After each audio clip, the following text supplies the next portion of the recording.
అసలు ఈ real estate తగ్గడం పెరగడం ఏంది? ఈ రాష్ట్రంలో జరుగుతున్న చర్చ ఏంటి? రియల్ ఎస్టేట్ తగ్గడం పెరగడం అన్నది ఎట్లా కనిపిస్తున్నది అంటే అమ్మకాలు కొనుగోలు జరగట్లేదు అన్నదే రియల్ ఎస్టేట్ తగ్గడం పెరగడం, అంతే కదా? అంతే. సో ఇప్పుడు ఈ పరిణామం ఎటువైపు వెళ్తున్నది? రాష్ట్రానికి నష్టం చేస్తుందా, లేకపోతే ఏమి ఇబ్బంది పడాల్సిన అక్కర్లేదా? ఎట్లా చూడాలి? గత 10 సంవత్సరాల్లో ప్రతి బడ్జెట్లో 22% రియల్ ఎస్టేట్ వ్యాపారం మీద ప్రభుత్వానికి ఆదాయం వచ్చేది. అయితే ఈ సంవత్సరం ఆ 22% కాకుండా 15% లోపే వచ్చింది. ఇది వాస్తవం. ఎందుకు కారణం ఏంటంటే చాలా కారణాలు ఉన్నాయి దీనికి. అంటే రేట్లు పెరగటం ఒకటైతే ప్రజల దగ్గర డబ్బు రొటేషన్ కావటం లేదు. ఇంకోటి ప్రభుత్వం డెవలప్మెంట్స్ కావాల్సినటువంటి నిర్ణయాలు తీసుకోలేదు. అంటే వివిధ ప్రాంతాల్లో పరిశ్రమలను తీసుకొచ్చి అక్కడ ఉపాధి కల్పన చేస్తే అక్కడ రేట్లు పెరిగే అవకాశం ఉండేది. కానీ అట్లాంటి నిర్ణయాలు ఈ ప్రభుత్వం నుంచి ఇప్పటి వరకు రాలేదు. అదొక కారణం. ఇంకోటి ముఖ్యంగా కార్పొరేట్ రియల్ ఎస్టేట్ సంస్థల దోపిడీ. ఈ దోపిడీ కార్పొరేట్ రియల్ ఎస్టేట్ సంస్థలు ఇవన్నీ ఇతర రాష్ట్రాలే ఉన్నాయి. తెలంగాణ వాళ్ళే చాలా తక్కువ, చాలా 1-2% కూడా తెలంగాణ. బెంగళూరు, ముంబై కంపెనీలు ఇవే కదా ఇవన్నీ, అన్ని ఇతర రాష్ట్రాలే. ఈ రియల్ ఎస్టేట్ సంస్థలు ఏం చేస్తాయంటే ప్రీ లాంచ్ ఆఫర్లు అమ్ముతాయి. అంటే భూమి వాడిది కాదు, పెట్టుబడి వాడిది కాదు. వాడు లగ్జరీగా ఆఫీస్ పెడతాడు, పెట్టేసి ఏం చేస్తాడు, పట్టేదారితోటి అగ్రిమెంట్ చేసుకుంటాడు. ఇన్ని ఎకరాలు మేము అపార్ట్మెంట్స్ కడతామని చెప్పి 30 ఫ్లోర్లు 40 ఫ్లోర్లు కడతామని చెప్పేసి అగ్రిమెంట్ చేసుకుంటాడు. ఫ్రీ లాంచ్ ఆఫర్లో వాడు పబ్లిక్ వివిధ ₹1,00,00,000 30,00,000కే ఇస్తున్నామని స్టార్ట్ చేస్తాడు. ఇప్పుడు ప్రజెంట్ అయితే మీకు 3200కే ఎసెప్ట్ ఇస్తాము, కొద్ది రోజులు పోతే ఇది 10,000 నుంచి 12,000 పెరుగుతుంది కాబట్టి మీరు ఇప్పుడు తీసుకుంటే మీకు చాలా బెనిఫిట్ ఉంటుంది అని చెప్పి వాళ్ళు చెప్తారు.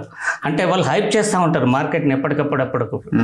అక్కడ అసలు నిజంగా సేల్స్ లేకున్నా కూడా ఉన్నట్టుగా అరచేతిలో స్వర్గం చూపిస్తూ ఉంటారు కొనుగోలుదారులకు.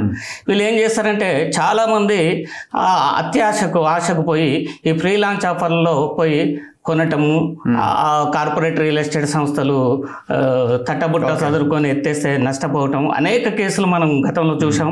మా దగ్గరికి కంప్లైంట్స్ వచ్చినాయి, మీ దగ్గర కూడా కంప్లైంట్స్ వచ్చినాయి. వీళ్ళు మొత్తం నిజం చెప్పాలంటే ఇది ఒక దోపిడీ మూట. ఈ దోపిడీ మూటకు గత ప్రభుత్వాలు సపోర్ట్ చేసినట్టు. ఫ్రీ లాంచ్ వల్ల జరిగే నష్టం ఏంది? నష్టం ఏంటంటే వాడు అసలు అక్కడ ఒక రూపం అనేది లేకముందు అమ్మేస్తుండు.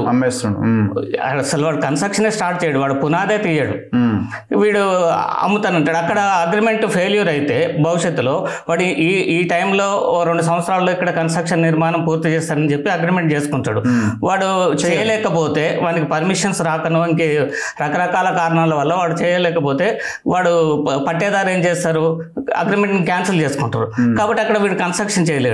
కలెక్షన్ చేసిన డబ్బులు ఎవరైతే ఫ్రీ లాంచ్ ఆఫర్లో వీళ్ళకు చెల్లించారో అమౌంట్ వాళ్ళంతా నష్టపోయే అవకాశం ఉంది. మళ్ళీ వాళ్ళు ఇంకో దగ్గర ఇన్వెస్ట్ చేయగలుగుతారు.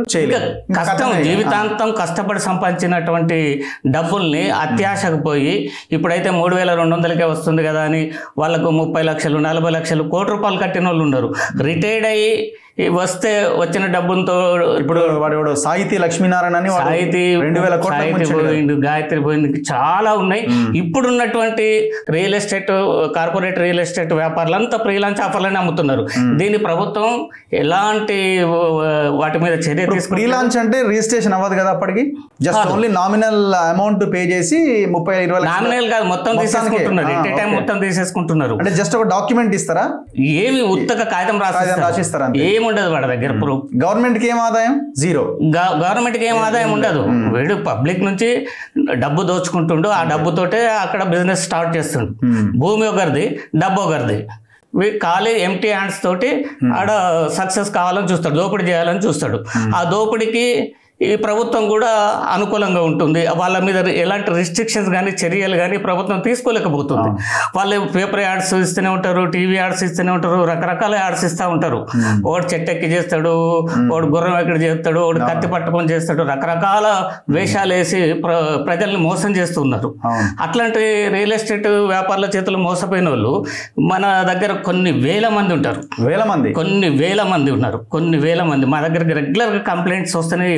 భార్యాభర్తలు ఏడ్చుకుంటూ వస్తూ ఉంటారు.